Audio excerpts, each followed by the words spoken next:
Financial freedom is supposed to feel like the finish line. No alarm clocks, no bosses, no stress, no pressure. You work hard, you save, you invest, you escape. And yet, for some people, when they finally get there, it feels strangely empty. Not painful, not dramatic, just flat. Quiet in the wrong way. This isn't talked about much, because admitting that financial freedom didn't fix everything sounds ungrateful. It sounds spoiled. It sounds like you're missing the point. So most people stay silent. But the emptiness is real, and it has nothing to do with money itself. It has everything to do with what money removed without replacing it. Let's start with the first misunderstanding. Financial freedom removes constraints. It does not automatically create meaning. For most of life, structure is imposed. Deadlines, responsibilities, expectations, schedules.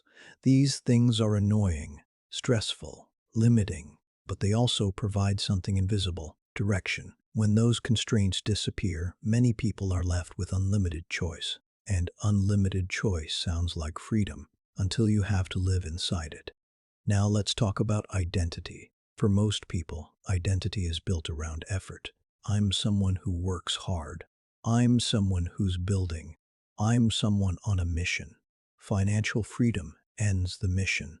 And when the mission ends, identity can collapse, not because success was wrong, but because identity was never updated. People reach freedom with an identity designed for struggle, and struggle gives life contrast, urgency, purpose, narrative. When struggle disappears overnight, so does contrast. Now let's talk about motivation. Before freedom, motivation is external. Bills, fear, deadlines, pressure. These forces are unpleasant but effective. They push action. After freedom, those forces vanish. And many people discover something unsettling. They don't know what moves them without pressure. So days stretch, time blurs, motivation fades, not because they're lazy, but because they were never taught to generate internal drive. Now let's talk about the myth of doing whatever you want. At first, it feels amazing. You sleep in, you travel, you relax. But novelty fades, pleasure adapts, and eventually, anything starts to feel like nothing. Humans need constraints to experience meaning. Too much freedom removes friction, and friction is what creates engagement. Now let's talk about social separation. Financial freedom often creates quiet distance. Friends still work. Schedules no longer align. Conversations shift. You may downplay your life to avoid awkwardness, or feel unseen because your challenges no longer match theirs. This can feel isolating, not because others are wrong, but because your life rhythm has changed. Now let's talk about the loss of progression. Before freedom, life feels like a story. There's a before, a struggle, a future.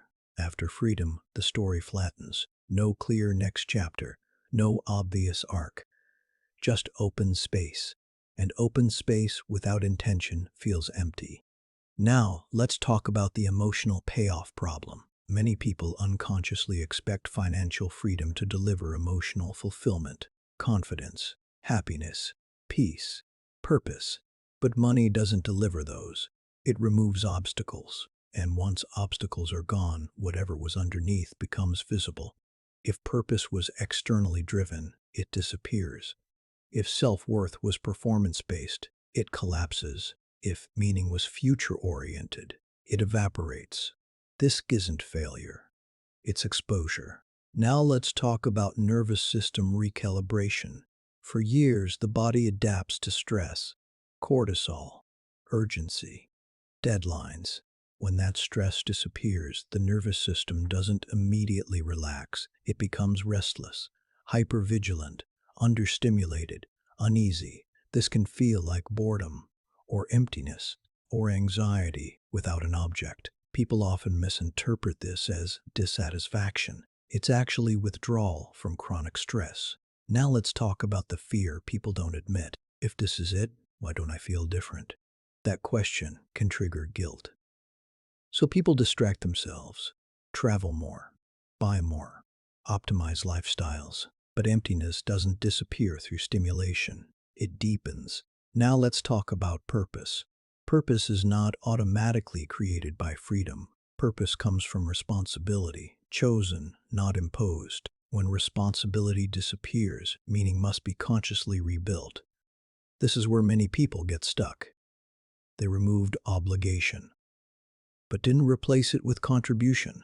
Now let's talk about contribution. Humans need to feel useful, not busy, not productive, useful. When financial freedom removes the need to contribute economically, people must find other ways to contribute.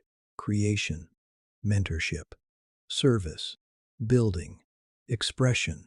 Without this, days feel hollow. Now let's talk about why this emptiness doesn't happen to everyone.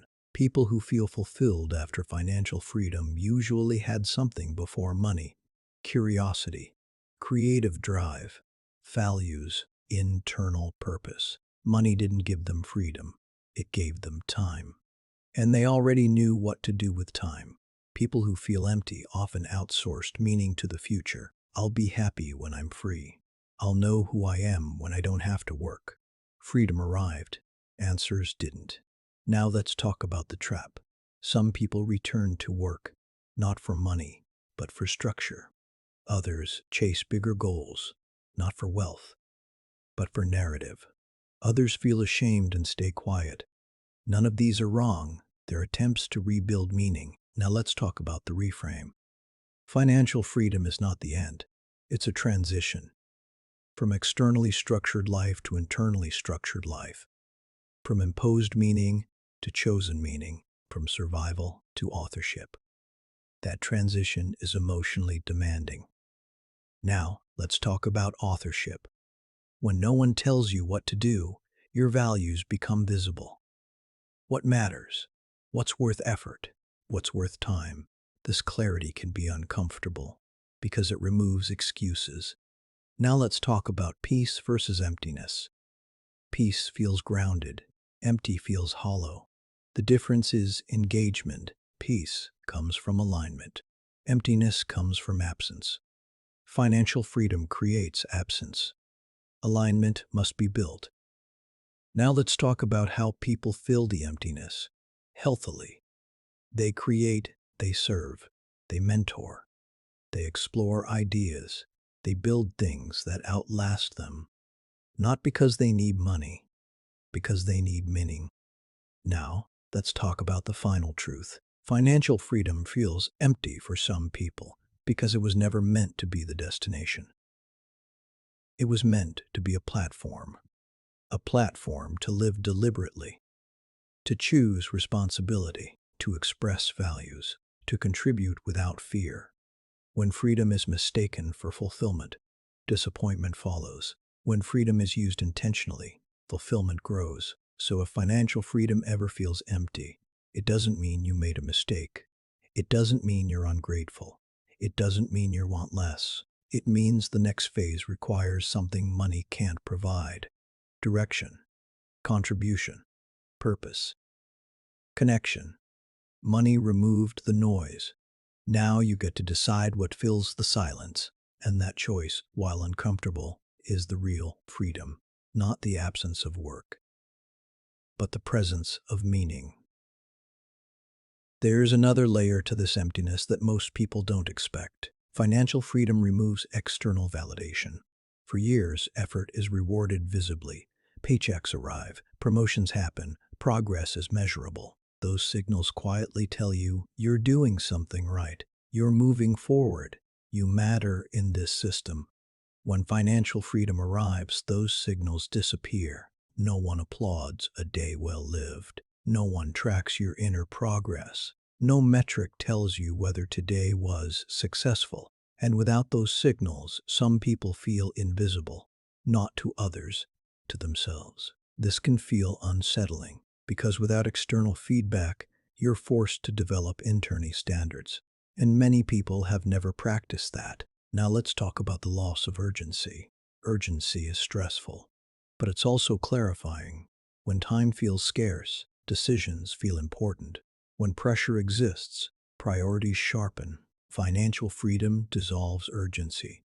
Days open, weeks stretch, time loses edges, and without intentional structure, time can start to feel heavy, not relaxing. Heavy. This is where people confuse freedom with aimlessness.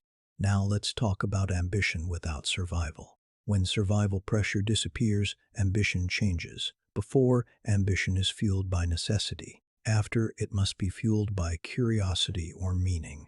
That shift is not automatic. Many people only know how to move when pushed. So when the push disappears, movement stalls. This doesn't mean ambition is gone. It means it needs a new fuel source. Now let's talk about emotional contrast. Struggle provides contrast. Good days feel good because bad days exist. Rest feels earned because effort precedes it. When struggle disappears entirely, contrast flattens. Pleasure becomes neutral. Relaxation becomes baseline. Joy becomes muted. This isn't depression. It's adaptation without renewal. Now let's talk about renewal. Meaning requires renewal. New challenges, new learning, new responsibility, new contribution. Financial freedom without renewal feels like standing still in a wide open space. Now let's talk about the myth of permanent happiness. Many people unconsciously believe, if I remove stress, happiness will stay. But happiness is not a static state. It's a response to engagement. Remove engagement, and happiness fades even without stress. Now let's talk about self-authorship again. Financial freedom hands you authorship, but authorship is work. You must decide what deserves my time, what deserves my energy, what kind of person am I becoming? These questions can feel heavier than a job because there's no boss to answer to, no rules to follow, no right answer. And this way can feel like emptiness. Now let's talk about why people don't prepare for this. Because the struggle phase consumes attention. People plan finances, they plan exit strategies, they plan numbers, they rarely plan identity. They assume identity will magically appear when time is free. It doesn't. It must be built. Now let's talk about healthy ways people fill the space. They don't rush to fill time. They don't drown it in stimulation. They experiment. They try things without pressure. They explore interests without monetizing them. They contribute without metrics. They allow meaning to emerge slowly. Now let's talk about the temptation to go backward. Some people return to stressful environments, not because they need money, but because they miss being needed. This isn't failure. It's feedback. It tells you something important about your psychological needs. Now let's talk about integrating freedom. Integration means gradually adding chosen structure, routines you enjoy, projects that matter, responsibilities you opt into. Structure chosen freely feels very different from structure imposed. Now let's talk about the final shift. Financial freedom doesn't remove the need for purpose. It removes excuses. Once survival is handled, the question becomes unavoidable. What is this life for? That question can feel heavy, but it's also a privilege. Now let's close with the deepest truth. Emptiness after financial freedom is not a problem. It's a signal that the next phase of life is no longer economic. It's existential. Money did its job. It removed constraint. It removed fear. It removed noise. Now the work is internal. To choose meaning, to choose contribution, to choose direction. And that work is harder than earning money. But it's also more rewarding, because unlike money, meaning doesn't adapt away. It deepens with use. So if freedom ever feels empty, don't run from it. Don't numb it. Don't judge it. Listen to it. It's telling you that the goal was never freedom alone. It was freedom for something, and discovering what that something is. That's the real journey that begins after money stops being the problem.